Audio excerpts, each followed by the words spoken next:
नमस्कार दोस्तों, आप सभी का स्वागत है रिवीजन टाइम यूट्यूब चैनल पे। आशा करता हूँ कि आप सभी की होली बहुत अच्छी रही होगी। हम जो टॉपिक पढ़ रहे थे वो धार्मिक आंदोलन था, जिसका एक पार्ट पहले पब्लिश हो चुका है, ये दूसरा पार्ट है। आज का पहला क्वेश्चन है, कनिष्क के शासनकाल में चौथी बौद्ध संगति या सभा किस नगर में आयोजित की गई थी? कुंडलवन और कश्मीर में। तीसरी बौद्ध संगति कहाँ पर आयोजित की गई थी? वो की गई थी पाटलिपुत्र में। अशोक के शासनकाल में बौद्ध संगति किस नगर में आयोजित की गई थी? अशोक के शासनकाल में आयोजित की गई थी ये पाटलिपुत्र में।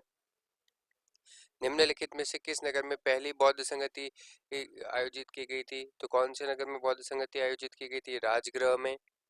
अब यहाँ पर दे रखा है कि बुद्ध के जीवन की 4 महत्वपूर्ण घटनाएं, उससे संबंधित 4 स्थान नीचे दिए गए हैं। स्तंभ 1 स्तंभ 2 को आपस में आपको सम्मिलित करना है। ठीक है, तो ये किसके दे रखा है? बुद्ध के जीवन से संबंधित है। ठीक है, तो बुद्ध का जन्म कहाँ पे हुआ था? लुम्बिनी में। ठीक है, ज्ञान प्राप्ति कहाँ पे हुई थी? बौद्ध गया में। पहला प्रवचन कहाँ हुआ था? सारनाथ में। और निधन कहाँ पे हुआ था? कुशीनगर में। तो इसका सही आंसर जो हो जाएगा वो हो जाएगा तीसरा। नेक्स्ट हो जाएगा महावीर, भगवान महावीर का पहला शिष्य जो थे कौन था? तो भगवान महावीर के पहले शिष्य तो थे जमाली थे। त्रिरत्न सिद्धांत, सम्यक धारणा, सम्यक चरित्र और सम्यक ज्ञान किस धर्म की महिमा है? वह है, तो किसकी महिमा है? जैन धर्म की महिमा है। निम्नांकित कथनों पर विचार करें और चैत्य व विहार में क्या अंतर है उसको बताना है। चैत्य और विहार में क्या अंतर है? चैत्य जो होता है वो पूजा स्थल होता है, जबकि विहार जो आता है वो निवास स्थान होता है। ठीक है, जैसे कुंज विहार आपने घर के बाहर नाम पढ़ा होगा, तो इस तरीके से। बुद्ध की मृत्यु के बाद प्रथम बौद्ध संगति की अध्यक्षता जो थी किसने की थी? बुद्ध की मृत्यु के बाद महाकश्यप ने की थी। निम्नलिखित में से बुद्ध के जीवन के काल की संघ प्रमुख होना चाहता था? जीवन काल में जो संघ प्रमुख बनना चाहते थे वो कौन थे? वो थे देवदत्त। वो कौन थे? देवदत्त थे। नेक्स्ट क्वेश्चन आ जाता है, हेलियोडोरस का वेश नगर अभिलेख संदर्भित है केवल वासुदेव जी से। निम्नलिखित में से 4 स्थानों में बौद्ध संगति का सही कालक्रम के अनुसार कूट हमको जमाना है। तो पहले बौद्ध संगति कहाँ पे हुई थी? तो पहले जो हुई थी वो हुई थी राजगृह में। फिर कहाँ पे हुई थी? वैशाली में। फिर कहाँ पे हुई थी? पाटलिपुत्र में। और अंतिम कहाँ हुई थी? कुंडलवन में। तो इसका सही आंसर क्या हो जाएगा? 2 1 4 3। गौतम बुद्ध ने अपनी मृत्यु के उपरांत बौद्ध संघ के नेतृत्व के लिए किसे नामित किया था? तो उसका सही आंसर हो जाएगा किसी को भी नामित नहीं किया था उन्होंने।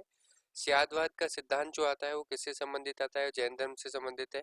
गौतम बुद्ध का जन्म कब हुआ था? गौतम बुद्ध का जन्म 563 ईसा पूर्व में हुआ था। बौद्ध शिक्षा का केंद्र कौन सा था? बौद्ध शिक्षा का केंद्र था विक्रमशिला। निम्नलिखित में से किस ग्रंथ में सर्वप्रथम देवकी के पुत्र कृष्ण का वर्णन किया गया है? तो इसमें आ जाएगा छांदोग्य उपनिषद में। जैन समुदाय के प्रथम विभाजन के श्वेतांबर संप्रदाय के मंचाप से कौन थे? तो इसका सही आंसर जो आ जाएगा हमारे पास वो आ जाएगा स्थूलभद्र। जैन साहित्य का संकलन किस भाषा और लिपि में संकलित है? तो यहाँ पर जो आ जाएगा प्राकृत और अर्धमागधी भाषा में। निम्नलिखित कथनों पर हमें विचार करना है, कौन से कथन जो आते हैं सही है वो हमें बताना है। ठीक है, तो वर्धमान महावीर की माता लिच्छवी के नरेश चेतक की पुत्री थी, गलत। गौतम बुद्ध की माता कोल्य राजवंश की राजकुमारी थी, सत्य। 23वें तीर्थंकर पार्श्वनाथ बनारस के थे, सत्य। तो कौन सा सत्य है? दूसरा और तीसरा इसमें से आ जाएगा वो सत्य है। नेक्स्ट क्वेश्चन आता है, प्राचीन भारत के बौद्ध मठों में पवन नामक समारोह आयोजित किया जाता था, जो कि संबंधित है किससे है? वर्षा ऋतु के दौरान मठों में प्रवास के समय भिक्षुओं द्वारा किए गए अपराधों से संबंधित है ये। कश्मीर में कनिष्क के शासनकाल में जो बौद्ध संगति आयोजित हुई थी उसकी अध्यक्षता जो थी वो किसने की थी? वो वसुमित्र ने की थी। अष्टांगिक मार्ग की संकल्पना किसका अंग आता है? तो यहाँ पर धर्म चक्र परिवर्तन प्रवर्तन सत्तु के विषय का है ये। मिलिंद के प्रश्न, राजा मिलिंद और किस बौद्ध भिक्षु के मध्य संवाद के रूप में है? तो इसका आ जाएगा नागसेन। जैन श्वेतांबर और दिगंबर संप्रदाय में कब विभाजित हुआ था?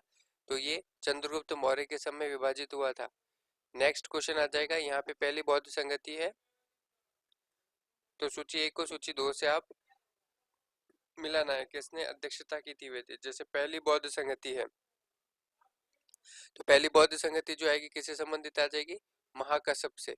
दूसरी बौद्ध संगति जो आती है सबकामी से।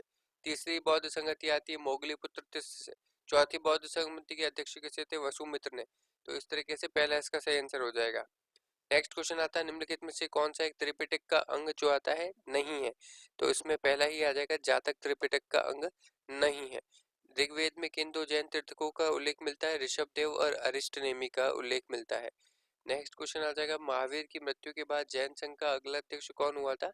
तो उसमें आ जाएगा शूद्रमन। कौन आ जाएगा, शूद्रमन।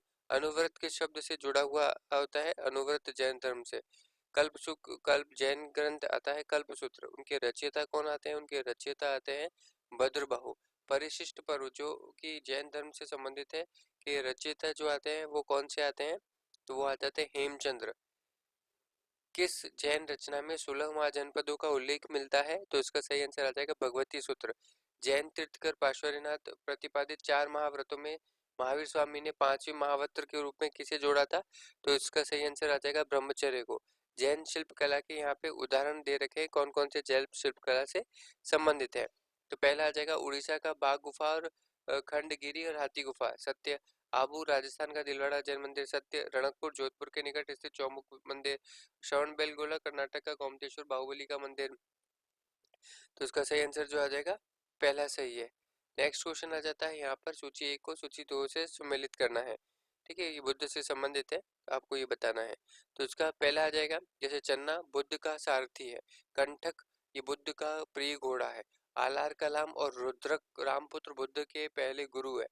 निरंजना नदी के तट नदी जिसके तट पर बुद्ध ने संबोधि प्राप्त की थी। ठीक है, तो इसका सही आंसर आ जाएगा वो आएगा पहला। महात्मा बुद्ध किस क्षत्रिय कुल के थे, तो उसमें महात्मा गोत्र जो थे वो थे शाक्य। ठीक है, ये घटनाएं हैं 4 बुद्ध के जीवन की, और उसको आपको बताना है किससे संबंधित है। महाभिनिष्क्रमण का मतलब क्या होता है, तो इसका मतलब होता है ग्रह त्याग की घटना। संबोधि का मतलब होता है ज्ञान प्राप्ति की घटना। धर्म चक्र परिवर्तन का होता है सारनाथ में पहला उपदेश। महापरिनिर्वाण मृत्यु की घटना, तो उसका सही आंसर हो जाएगा पहला। इस तरीके से दूसरा पार्ट भी यहाँ पर समाप्त होता है। यहाँ तक बने रहने के लिए आपका बहुत बहुत धन्यवाद।